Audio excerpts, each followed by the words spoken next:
Bonjour à tous, bienvenue dans la matinale RCF, c'est l'heure du grand invité. Nous sommes le 7 janvier et il y a 5 ans avait lieu l'attentat de Charlie Hebdo. Il était 11h30 ce mercredi quand 2 terroristes pénètrent dans la rédaction du journal satirique. 12 personnes seront assassinées et 11 blessées, dont 4 grièvement. 5 ans, c'était hier, c'était il y a une éternité.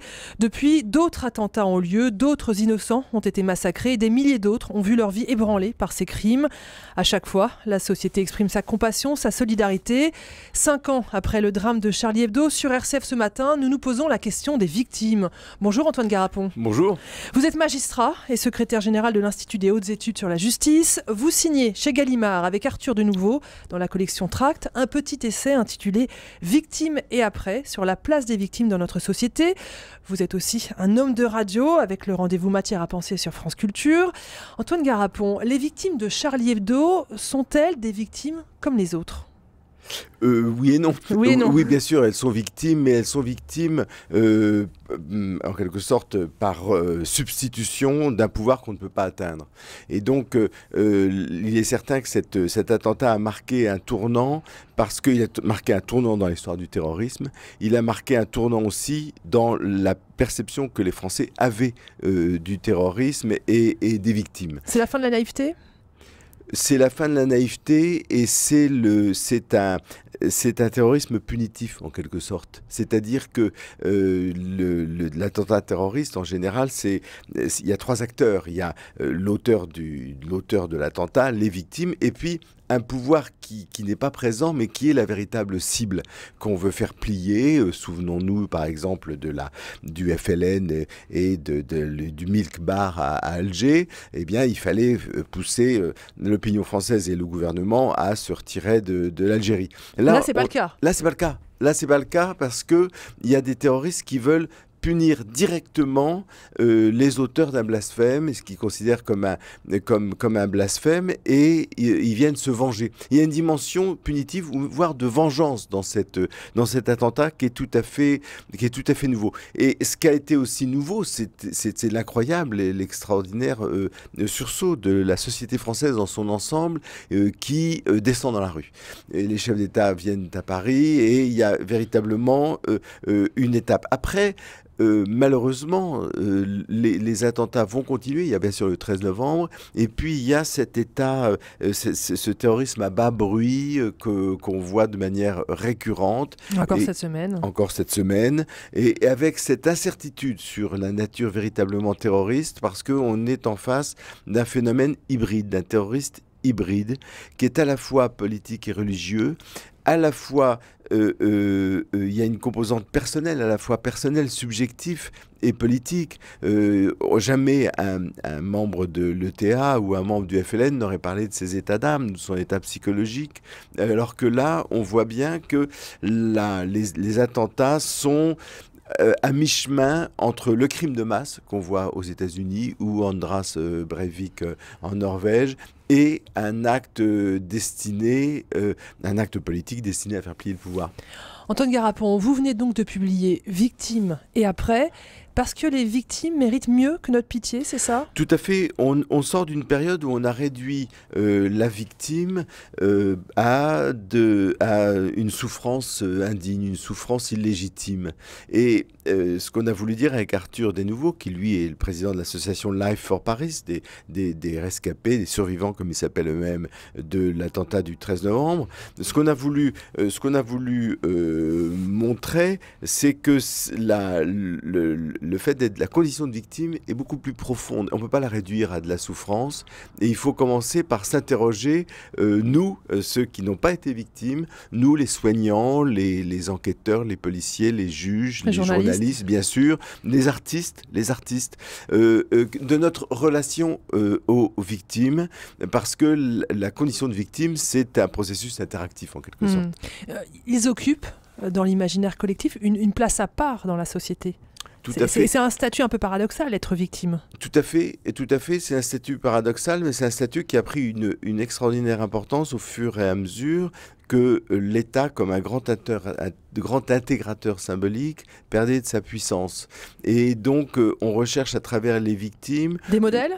peut-être pas des modèles, mais des manières de refaire société entre nous et la réactivation d'un lien social qui est en panne ou qui est en transformation, plus exactement. On leur en demande trop, victimes, ça peut être pesant?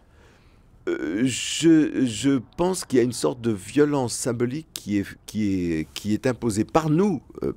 J'inclus dans ce nous toutes les personnes qui prennent en charge les victimes. Il y a une sorte de violence symbolique parce qu'il faut bien sûr les assister, enquêter, rendre justice. Et en même temps, il y a une part de la victimité qui n'appartient qu'à la victime elle-même. Et étant associé à la SIAZ sur les abus sexuels dans l'Église, on entend beaucoup de victimes. Et c'est très intéressant parce que ce sont des victimes qui viennent témoigner devant nous très longtemps après les faits. Et on voit à quel point elles ont vécu, bien ou mal, elles ont voulu dépasser, elles sont la plupart heureusement heureusement réussi à surmonter ce fait. Mais je dirais que être victime d'une agression, et encore plus d'une agression sexuelle, mais c'est vrai également du terrorisme, c'est un empêchement d'être. C'est-à-dire, il y a une dimension de la vie qui n'est plus accessible, à laquelle on ne peut plus avoir accès. Et donc, ça veut dire que... Comment ça? Quelle dimension? Par exemple, prenons l'exemple des victimes d'abus sexuels, on voit qu'il y a des troubles affectifs. L'impossibilité de construire une relation durable, frigidité, impuissance, manque de confiance en soi. Mais ça, c'est pas particulier aux victimes d'abus sexuels. Est-ce qu'on retrouve cette rupture que vous décrivez dans les victimes d'attentats? Non, parce que ce qui revient, et ce qui a d'ailleurs été travaillé de manière très intéressante par Denis Péchanski et le professeur Eustache sur les victimes du 13 novembre, c'est-à-dire que le traumatisme s'impose à beaucoup de moments de la journée ou de la vie et revient. Une victime disait, c'est comme si j'avais une cassette vidéo dans ma mémoire, 60 ans après je peux la revoir, je peux la revisionner. Donc il faut réfléchir sur les victimes, avec les victimes, sur comment dirais-je, la plénitude de leur être qui est bridé, qui est empêché. On est au croisement d'une histoire intime et d'une histoire publique. Absolument, quand on est victime. Absolument, et c'est cette interférence qui est terrible, parce que l'intime doit rester intime. Le propre de l'intime, c'est d'être invisible. C'est ce qu'il y a de plus secret dans l'espace privé, qui ne se confond pas d'ailleurs avec l'espace privé. Et tout d'un coup, il y a une irruption traumatique, une irruption illégitime, il y a une confusion entre une autorité morale ou la politique, la grande histoire qui vient violer une vie. Et c'est d'ailleurs le sentiment que ressentent les victimes du 13 novembre. Ils disent tout d'un coup, on vivait paisiblement, on va assister à un match de foot, on va au Bataclan, on prend un pot avec des copains, et l'histoire avec sa grande hache, aurait dit Camus, pénètre dans nos vies et finalement nous interfère, et paradoxalement, alors que tout le monde se réunit autour de nous pour nous célébrer, on se sent exclu de la société.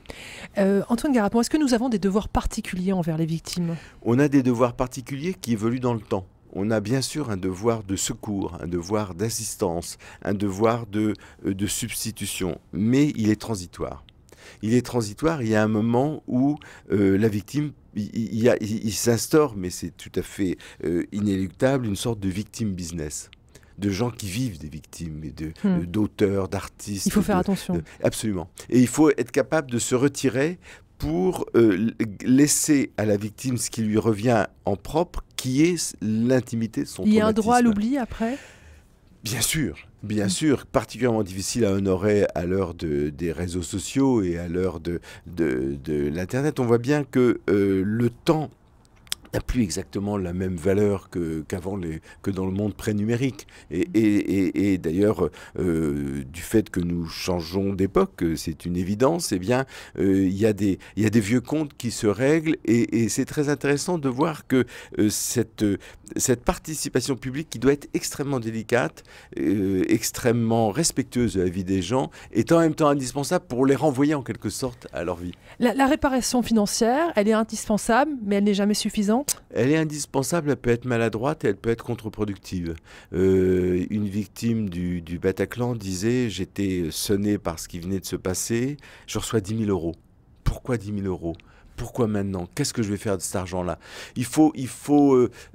c'est peut-être plutôt notre mauvaise conscience qu'on répare que véritablement les victimes.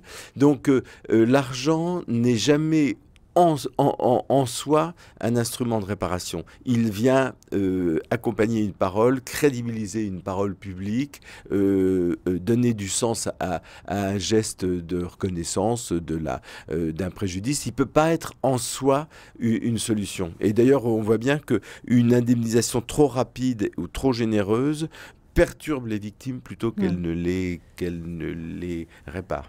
Et puis il y a la question du procès. Ça, c'est un temps essentiel dans la réparation des victimes. Tout à fait. C'est un temps essentiel plus que pour la réparation des victimes parce que ça change la nature du temps. Le procès, c'est à la fois un opérateur de vérité, c'est ce qui va établir la vérité. Et la vérité que cherche la victime n'est pas nécessairement celle que recherche le juge. On l'a vu pour le 13 novembre, parce que ce que demandent les familles, c'est moins d'établir un lien de causalité entre le projectile ou ce qui a entraîné la mort que les conditions même de la mort. Est-ce que mon proche a souffert?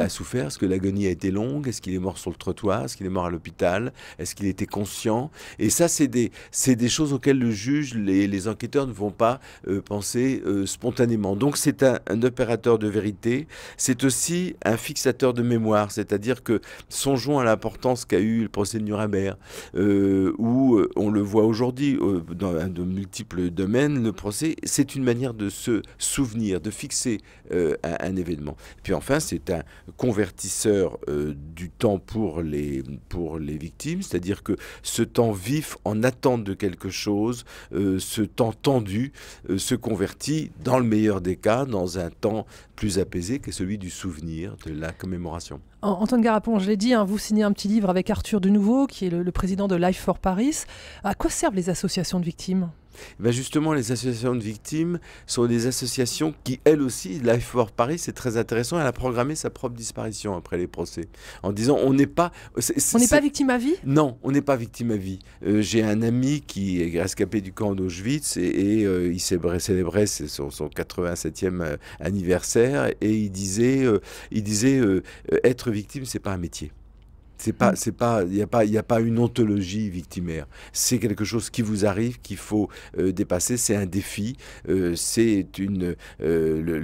victime est aussi un témoin de quelque chose, surtout pour la Shoah. Mais il faut se méfier justement et on le voit aujourd'hui dans notre débat politique. De ceux qui deviennent des professionnels du témoignage ? Plus que des professionnels du témoignage, ceux qui ne voient la participation citoyenne, la vie civique, qu'à travers les traumatismes du passé. De la colonisation, de la Shoah, des groupes victimisés, des minorités sexuelles, et qui doivent bien sûr être prises en compte. Mais on ne peut pas réduire le débat, surtout si on croit à la République, si on croit à la vie civique, c'est-à-dire qu'on croit à sa puissance de novation, de retrouver et de remettre chacun dans des droits identiques et pas de réclamer des droits hérités du passé. Antoine Garapon, ces jours-ci sort le livre de Georges Chaline et Asdine Aminour. Le premier, Georges Chaline, est le père de Lola, tué au Bataclan, et le second est le père de Samy, un des terroristes du Bataclan. Ils dialoguent ensemble dans un livre qui est publié chez Robert Laffont. Leur témoignage vous touche ? Mais bien sûr, et ce qui est touchant, c'est au-delà de leur témoignage, c'est le fait qu'ils aient le courage et de pouvoir se parler. C'est ça le message de vie, et c'est plus qu'un message de vie, c'est un message d'espoir pour un possible dépassement collectif. Et le dépassement collectif, il sera indispensable au dépassement individuel.